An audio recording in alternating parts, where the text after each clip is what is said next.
Olá! O programa Extra Classe de hoje aborda a situação de Honduras. E procurar entender que a América Latina ela passou recentemente por algumas mudanças. O Extra Classe está começando agora.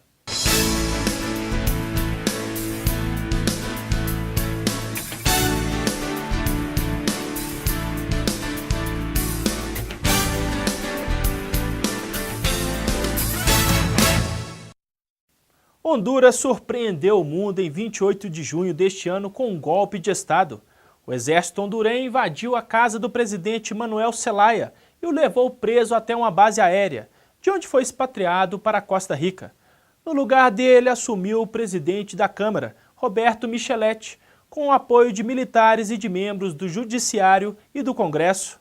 O motivo do golpe teria sido a convocação de um referendo popular sobre reforma na Constituição, que permitiria a Zelaya disputar um segundo mandato. A oposição, temendo mudanças que pudessem reeleger o presidente, optou pelo golpe. A situação se agravou quando Zelaya deixou o exílio e voltou à capital, Tegucigalpa, se abrigando na embaixada brasileira. Mantida sob controle pelas tropas do governo golpista, a população foi às ruas em apoio ao presidente deposto. Os confrontos com as Forças Armadas de Honduras já resultaram em 17 mortos, 300 feridos, mais de 4.000 detidos e centenas de trabalhadores demitidos. A Rádio Globo e a rede de televisão Canal 36, os únicos veículos que não apoiaram o golpe, foram destruídas e seus equipamentos levados pelo Exército. No momento, as atenções diplomáticas se voltam para o país e a comunidade internacional espera uma punição exemplar que desestimule iniciativas como essa na América Latina. O significado do golpe militar em Honduras você confere na entrevista.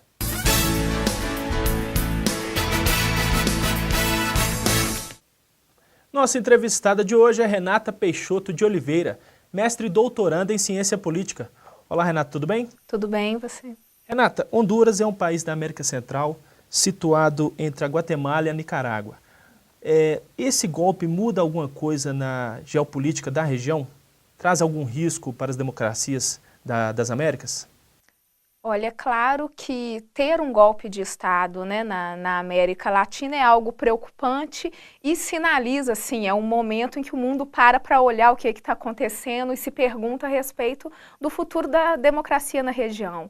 Mas ele também, esse golpe, e a forma como tudo está sendo conduzido pelos outros países da região, por organismos multilaterais, também demonstra algumas alterações que já vêm ocorrendo na geopolítica do hemisfério.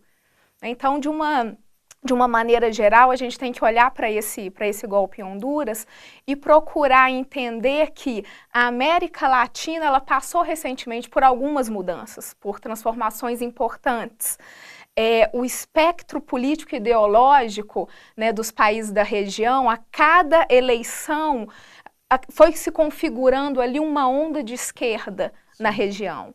E agora a gente percebe em Honduras que depois que o presidente, né, o então presidente Zelaya, ele se aproxima, né, de uma matriz mais de esquerda, ele se aproxima também dos países chamados bolivarianos, se aproxima de Hugo Chávez da Venezuela, aí sim você começa a ter um desencadear, né, de toda uma situação em Honduras, mas que reflete uma reação também das elites políticas e das elites econômicas em relação a essas transformações recentes, a essa chegada da esquerda, né, no poder na América Latina. Agora, Renata, quais foram os reais motivos do golpe? Porque a oposição disse que teria sido a tentativa de chamar uma consulta popular, né, de convocar uma consulta popular para mudar a Constituição.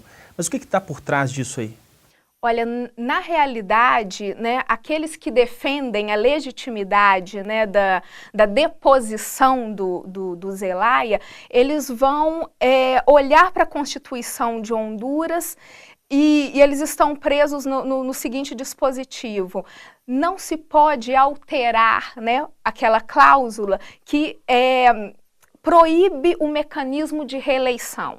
Então, a reeleição ela é proibida e qualquer um que tentar fazer essa alteração, mesmo apoiar, ele pode ser considerado um traidor da pátria e, consequentemente, ele pode vir a ser deposto.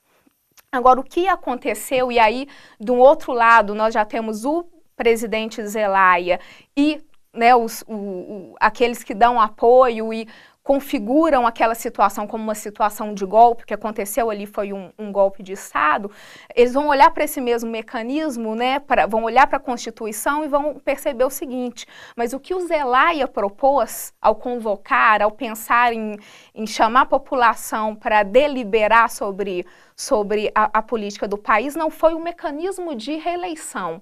Ele não estava propondo, a pergunta não era, você é ou não a favor da reeleição? A pergunta era uma outra, né? O que se queria em um primeiro momento era, podemos reformar a Constituição? Sim. Então, aí você vai ter de um lado e de outro os juristas também, né, entrando nesse debate para discutir, né, a constitucionalidade das medidas do Zelaya, da própria consulta popular, baseado nesse critério, né? Afinal de contas, o que ele tentou?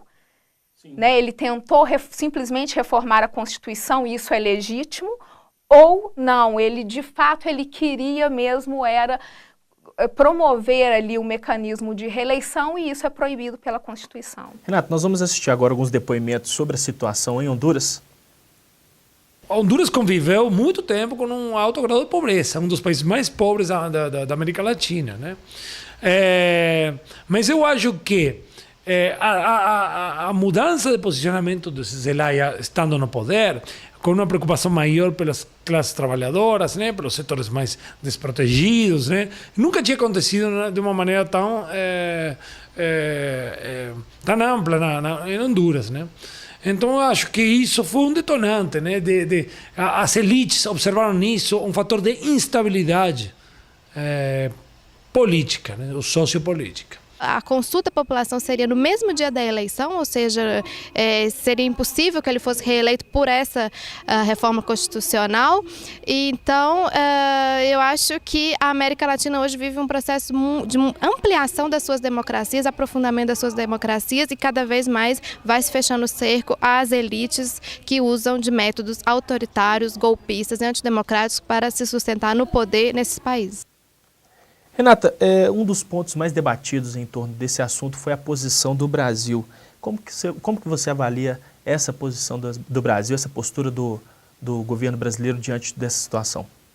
Olha, principalmente pelo fato de o Brasil ser um país importante na região, politicamente, economicamente, e mesmo pelo fato de o Brasil estar pleiteando, né, uma liderança regional, o país está se projetando internacionalmente, está buscando um melhor posicionamento nos organismos multilaterais, pleiteia, né, ali um lugar no Conselho de Segurança da ONU. É importante sim o país se posicionar, o país sair de cima do muro, aquela posição clássica, né, da diplomacia brasileira de sempre se manter neutra. Se o país quer essa liderança regional, ele tem que se posicionar. E a postura do Brasil é correta nesse sentido. Agora, logo no início da crise do golpe, Renata, você acredita que tenha faltado aí uma posição mais enérgica de alguns organismos internacionais, como a própria OEA, Organização dos Estados Americanos,